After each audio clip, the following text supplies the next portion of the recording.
जिस माँ ने आंखों में रातें गुजारी उसके लिए भी वक्त नहीं। शुक्रवार का दिन था। दफ्तर और स्कूल में गुरु पूर्णिमा की छुट्टी थी। सब आराम से सो रहे थे। मालती जी धीरे से रसोई में गई और 2 कप चाय बनाकर बरामदे में बैठ गई और बोली, सुनते हैं चाय बन गई है, आ जाइए बाहर। हल्की धूप है और हवा भी अच्छी चल रही है। अब विटामिन डी के लिए दवाई खाना अच्छी बात नहीं है। जब फ्री में भगवान विटामिन डी बांट रहे हैं तो कमरे में क्यों बैठे हैं। मालती जी अपने पति किशोर बाबू से कहती है। किशोर बाबू कमरे से बोले, आता हूँ भाग्यवान, 1 कप चाय बनाई हो और बुला तो ऐसे रही हो जैसे चाय के साथ न जाने क्या क्या खिलाओगी। सही कहते हैं लोग, कमाऊ पति लाख का और रिटायर पति खाक का। इतना कहकर बाहर बिछी हुई खाट पर मालती जी बोली, ये जो आपने अभी अभी एक जुमला बोला उसकी क्या जरूरत थी। किशोर बाबू बोले, तो क्या गलत बोला भाग्यवान, तुम ही बताओ। एक वक्त था जब चाय के साथ बिस्कुट, पकोड़े और कुछ नहीं तो ब्रेड ही सेक कर देती थी। अब देखो, सुबह हो या शाम, बस 1 कप चाय के साथ पानी दे देती हो। वो इसलिए कि अब मैं कमाता नहीं हूँ। मालती जी बोली, आप तो सब जानते हैं, फिर क्यों अपने मन को दुखी करते हैं। और ये सब कहकर मुझे भी आप दुखी कर देते हैं। अब कहाँ मेरे हाथ में है सब कुछ। पहले की बात अलग थी, रसोई और घर सब मेरे हाथ में था। पर मैंने तो अपना पूरा साम्राज्य अपने ही हाथों से बहू को सौंप दिया था। पर मुझे क्या मालूम था कि घर में कुछ खाने के लिए बैठे बहू से इजाजत लेनी पड़ेगी। लोग चाय के साथ बिस्कुट डुबा कर खाते हैं, पर यहाँ मीठी चाय में अपने नमकीन आंसू मिलाकर मालती जी पी रही थी। तभी उधर से मालती जी की बहू किरण अपने बालों को लपेटते हुए आई और बोली, मम्मी जी, एक दिन भी चैन की नींद नहीं सोने देते आप लोग। क्या होता अगर सुबह चाय नहीं पीते। तब से बर्तनों की ठनर मनर की आवाज आ रही है। मेरा नहीं तो कम से कम अपने बेटे का ही ख्याल कर लेती। दिन रात मेहनत करते हैं, तब जाकर 2 पैसे कमाते हैं। आप लोगों की तरह नहीं कि बैठकर खाट तोड़ते हैं। मालती जी बोली, बहू, सुबह सुबह लोग राम का नाम लेते हैं। मैंने तो तुम्हें चाय बनाने के लिए भी नहीं जगाया, फिर भी तुम सुबह सुबह ऐसी बातें कर रही हो। किरण बोली, आपको पता है न, पूरा दिन उनके इंतजार में मैं भी आराम नहीं कर पाती हूँ। सोचा था आज थोड़ा सो लूंगी, पर आप दोनों से वो भी देखा नहीं गया। किशोर बाबू बोले, बहू, तुम्हारी नींद खराब हो गई, उसके लिए माफी चाहूंगा। अगर तुम विकास बेटे के लिए दिन में जगती हो तो अपना पति धर्म निभाती हो, कुछ घंटे पति के लिए जगती हो तो इतनी तकलीफ। इस माँ ने तो कई रातें अपने बेटे की नींद के लिए कुर्बान की है। क्या उसका कोई मोल नहीं है। इसने तुम्हें नहीं जगाया कि तुम्हारी नींद न खराब हो, फिर भी तुम इस बेचारी को सुना रही हो। किरण बोली, छोड़िए, मुझे आप लोगों से बहस नहीं करनी, वरना बेकार में बात का बतंगड़ बनेगा, जिसके लिए ना तो मेरे पास वक्त है और ना ही आपके बेटे के पास। इतना कहते हुए किरण वहां से चली गई। किशोर बाबू और मालती जी एक दूसरे का चेहरा देखने लगे। करीब 9 बजे विकास जगा। किरण से मुस्कुराते हुए उसे चाय दिया और बोली, नाश्ते में क्या बनाऊं। विकास बोला, आज छुट्टी है, मैं बाहर से कुछ खाने के लिए ले आता हूँ। वैसे भी कहाँ हर रोज तुम्हें आराम मिलता है। विकास के इतना कहते ही किरण खुश हो गई और फोन लेकर एक किनारे वो भी बैठ गई। विकास भी अपने फोन में लगा था। तभी मालती जी आई और बोली, बेटा विकास, मेरी एक बात सुनो। विकास फोन में इतना लीन था कि मालती जी के 2-3 बार कहने पर भी नहीं सुना। किशोर बाबू अपनी कड़क आवाज में बोले, विकास, तुम्हारी माँ तुमसे कुछ कह रही है। विकास ने मुड़कर पीछे देखा और बोला, बाबूजी, अगर मैं नहीं सुन रहा हूँ इसका मतलब है कुछ जरूरी काम कर रहा हूँ। आप लोगों की फालतू की बातों के लिए मेरे पास वक्त नहीं है। किशोर बाबू बोले, बेटा, एक तो वैसे भी तुम्हारे पास हमारे लिए वक्त नहीं होता। आज छुट्टी का दिन है, तब भी क्या तुम्हारे पास हमारे लिए वक्त नहीं है। किरण भी गुस्से भरी नजरों से मालती जी की ओर देखी तो मालती जी किशोर बाबू के कंधे पर हाथ रख कर बोली, जाने दीजिए, हो सकता है जरूरी काम कर रहा होगा। किरण बोली, देख लिया आपने, एक दिन जब आप इन लोगों के साथ वक्त नहीं कटता तो मेरे बारे में सोचिए, पूरा दिन मैं कैसे अपना समय काटती हूँ। आप आराम से चाय पीजिए, मैं देखती हूँ इनको। किरण उठकर चारपाई के पास गई और बोली, बताइए क्या तकलीफ है आप दोनों को, क्यों नहीं हमें 2 पल चैन से बैठने देते। मालती जी बोली, बहू कोई परेशानी नहीं, बस मैं ये कह रही थी कि विकास बाहर से खाना लाने की बात कर रहा है, पर बाहर का खाना तो हम दोनों खा नहीं पाते हैं। ऊपर से 9 बज चुके हैं, इनकी दवाई लेने का वक्त हो गया है। अगर तुम घर में ही कुछ बना देती तो। किरण बोली, बस अपने सुख से मतलब है आप दोनों को, 2 पल हमें चैन से बैठने नहीं देते। ऊपर से ये उम्मीद कि मैं आपके लिए घर में खाना बनाऊंगी। अगर इतनी ही दिक्कत है तो अपने लिए 4 रोटी बना लीजिए और कल रात की दाल रखी हुई है उसके साथ खा लीजिए। इतना कहते हुए किरण वहां से चली गई। माँ बाप उम्मीद भरी नजरों से बेटे की तरफ देखते हैं।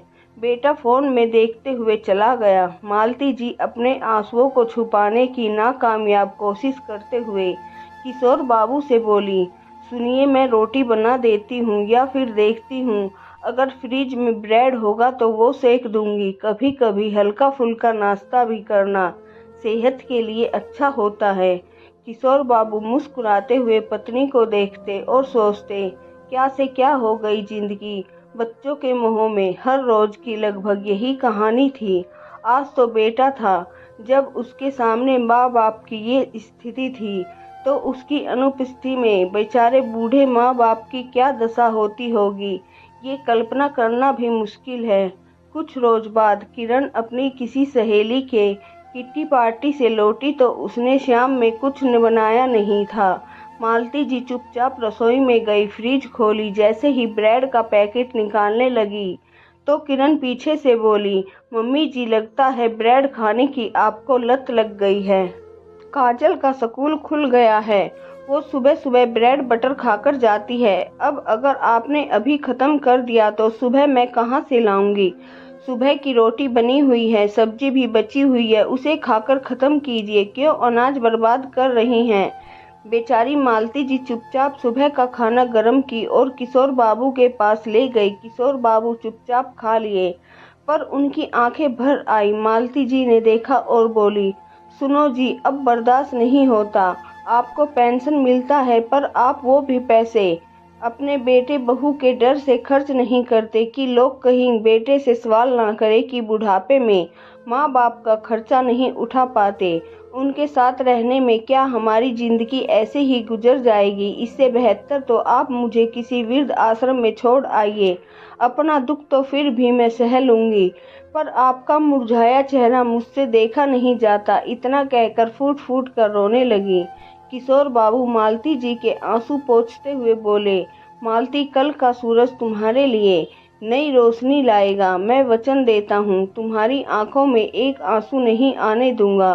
वो चुपचाप रूखी सूखी रोटी खाए और पत्नी को कुछ देर में आता हूँ कहकर घर से बाहर निकल गए।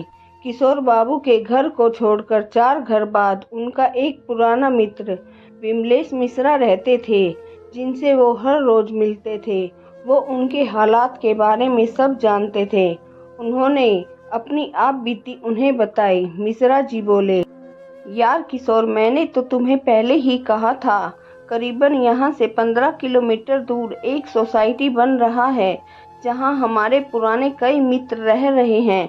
कुछ बच्चों के साथ रह रहे हैं, कुछ अकेले रह रहे हैं।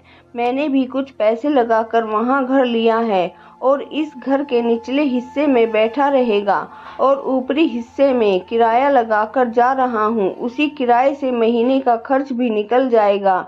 तुम वहाँ घर क्यों नहीं ले लेते, तुम्हारे घर के तो अच्छे दाम मिल जाएंगे। किशोर बाबू बोले, विमलेश तुम मेरे सामने अभी उस बिल्डर को फोन करो और पूछो कितनी जल्दी मुझे घर मिल सकता है और इस घर को बेचने की बात चलाओ। मैं जल्द से जल्द इस घर से निकल जाना चाहता हूँ। बस याद रखना ये बातें हम दोनों के बीच ही रहनी चाहिए। विमलेश जी ने तुरंत बिल्डर से किशोर जी की बात करवाई और सब तय करवा दिया।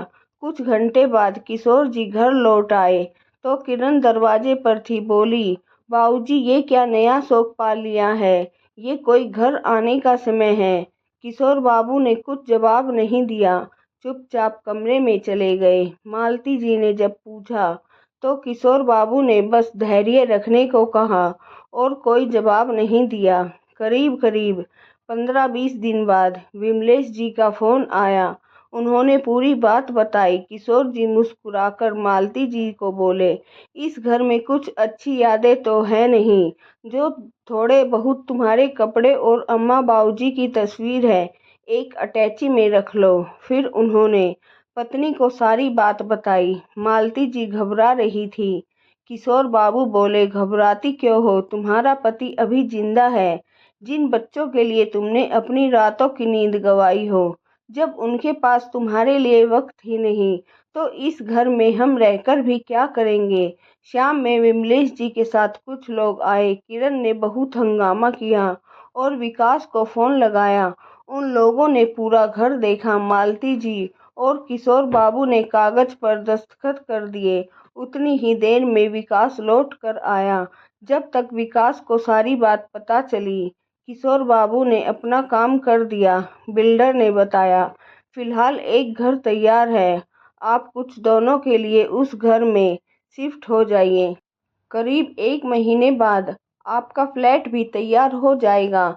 हम आपको उसमें शिफ्ट करवा देंगे, कोई परेशानी नहीं होगी। विकास ने पूछा, बाबूजी ये सब क्या चल रहा है, क्या कोई मुझे कुछ बताएगा। किशोर बाबू बोले, तुम्हारे पास हमारे लिए वक्त कहाँ है, अब तुम कहते हो तो बता देता हूँ। ये घर मैंने बेच दिया और अपने लिए एक नया घर भी खरीद लिया। आज से हम उस घर में शिफ्ट हो रहे हैं। पेंशन मिलता है और घर खरीदने के बाद जितने पैसे मेरे पास बचे हैं, उसमें तो मेरा जीवन भी कट जाएगा और अंतिम क्रियाक्रम भी हो जाएगा। तो हमारा साथ इतने दिनों तक का ही था। जय राम जी की। इतना कहकर किशोर बाबू ने मालती जी का हाथ पकड़ा और नए सफर पर निकल पड़े। पीछे से बेटा बहू कहने लगे, आप हमारे साथ ऐसा कैसे कर सकते हैं। कोई माँ बाप अपने बच्चों के साथ कितना बुरा कैसे कर सकता है। मालती जी एक पल को रुकी और बोली, जो तुमने हमारे साथ किया है, अभी तो उसका फल भोगना तुम्हें बाकी है और वो फल तुम्हारे बच्चे तुम्हें देंगे। हमने तो अपना क्रियाक्रम तक का इंतजाम कर लिया, तुम अब अपना सोचो। इतना कहकर वो अपने आंसुओं को पोंछते हुए निकल गई और फिर कभी मुड़कर उन रिश्तों को याद नहीं किया जिन्होंने ना तो कभी वक्त दिया और ना कभी सम्मान। मित्रों, मैं ये नहीं कहती कि सभी बच्चे बुरे होते हैं, पर जिन पर बीती है उस माता पिता के कष्ट को भी नज़रअंदाज नहीं किया जा सकता। क्या किशोर बाबू ने अपने बेटे के साथ अन्याय किया या उनका फैसला गलत था। आपको ये कहानी कैसी लगी, अपने अनुभव और विचार कमेंट द्वारा हमारे साथ साझा करें। कहानी की सीख समझ कर पढ़ें और शेयर करें ताकि लोगों की मानसिकता बदले और उन्हें अपनी भूल का एहसास हो। कृपया कहानी को अन्यथा ना लें। बहुत बहुत आभार।